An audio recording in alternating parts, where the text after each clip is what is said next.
If Arabesque isn't a literal pain in the back for you, I have 2 things that I want you to start trying right away that make a difference in how your low back feels in your Arabesque. Hey dancers, I'm Allie Christensen, dance movement specialist, and today I have Diane, who's a longtime client, dancer in New York, who's here assisting me, and I asked her to help us make a video about how to save our low back. No matter what type of dancer you are, having to lift your leg into your Arabesque can actually be a pain in the back. And there are some certain specific things you can think about that will really make a difference in how your Arabesque feels, as well as we're gonna give you a couple exercises to start doing to help solidify this. So the 2 major things that can make a huge difference in how your low back feels in your Arabesque. Diane, take a little tendu back here. And there's these 2 major things come down to glutes and abdominals. Does that shock you if you know me? Probably not, but let's show you exactly what I mean.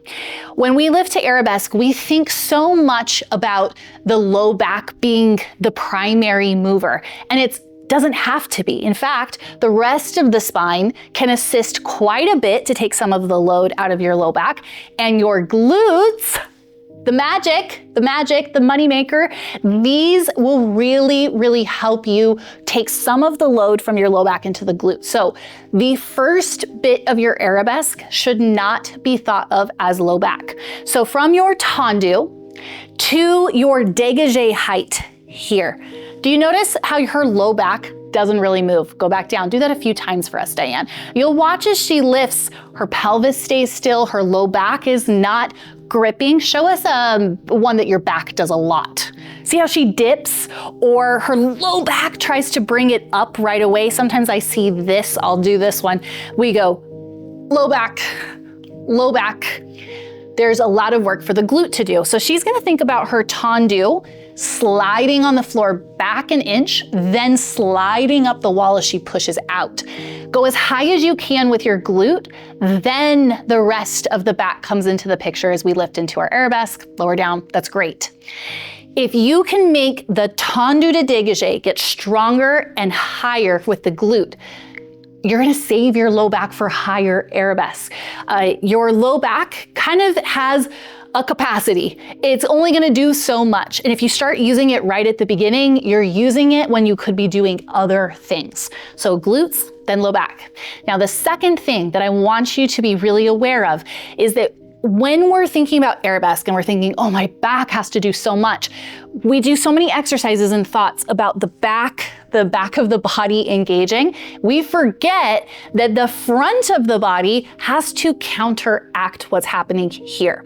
You have to not only work on, but think about how your ribs and hip bones stay connected. Not like a crunch, not saying you're gonna try to do an Arabesque like this, but it's like face front for us, Diane. It's like we have bungee cords, flexible cords that crisscross from your rib to your hip bone and then your rib to your hip bone.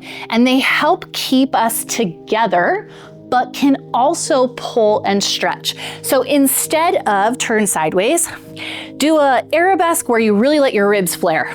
So instead of this moment, we come together, and then show us one where we have a little more awareness and control in our front body. She's feeling this crisscross and it's stretching, but it's helping to take some of the extra load and work out of her low back.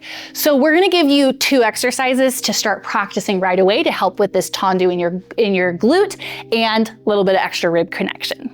Now down on the floor, we found all 4. So I have her hands underneath her shoulders, her knees underneath her hips, and we're gonna send one leg back behind you, down on the ground and straight. I want you to turn that leg out without letting your hip open and shift. So still square. Then we're gonna hit 2 points. We're gonna call it the glute, then the back. She's gonna push her tendu out like we just talked about, and she's gonna come up to the point where she feels a lot of glute, but not a lot of back. Then after she registers, got my glute, she continues to push that leg up and lets her low back come into the equation.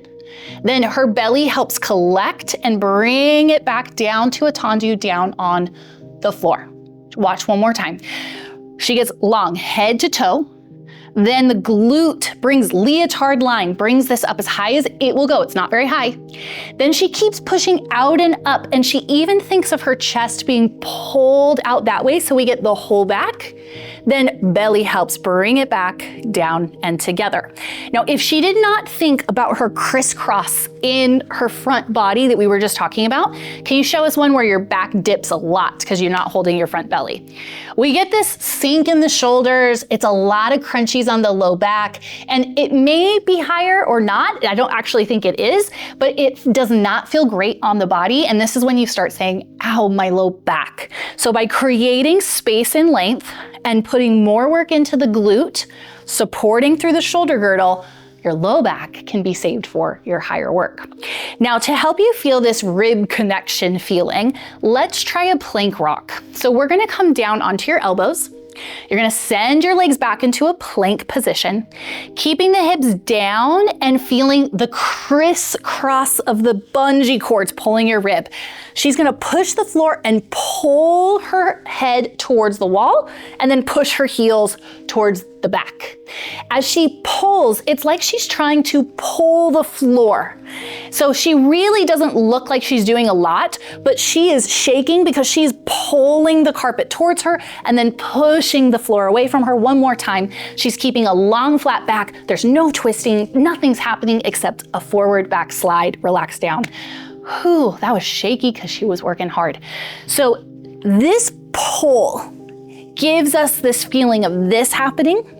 You get this nice and toasty, and it makes us feel really connected. But then when you start to move, it gets to bend and shape and go through space in all the bendy ways that we want. But we have a little extra momentary tone to this front part of us to support us. And this is key to our low back being able to bend. So if this was helpful, make sure you're following here, Line Fitness by Ali. We come up with videos every single week that are meant to assist adult dancers to see change in your technique, to assist you to feel better in your bodies, and most importantly, to train in many ways that allow your body to be great for life as well as in the studio. So thank you for staying with me and Diane as we go through this, and we'll see you in our next video.